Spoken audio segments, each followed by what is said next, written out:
সমস্যা দেখা দিলে সে মাল এভাবে কাঁধে করে নিয়ে যায় আর ট্রলি হাত দিয়ে টেনে নিয়ে যায়। তখন এই লোকটা তাকে বলে যে ভাই আপনি তো ট্রলিতে করে মালটা নিতে পারেন। তখন মদনটা কথা শুনে ট্রলি এবং মাল দুইটাই কাঁধে করে নিয়ে যাচ্ছে। তোর মাথা নষ্ট। তারপর দেখেন এখানে হেস্কো ব্লেড দিয়ে একটা গাছ কাটছিল।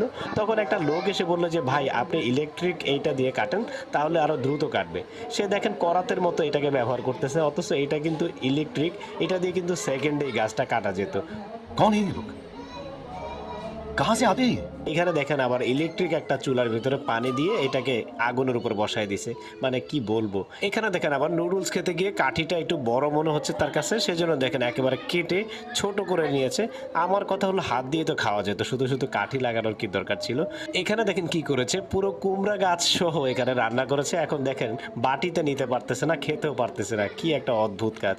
অনেকেই জানতে চেয়েছেন তাকে কেন মদন টাক নামে ডাকা হয়। এই ভিডিওটা দেখে হয়তো আপনারা বুঝতে পেরেছেন।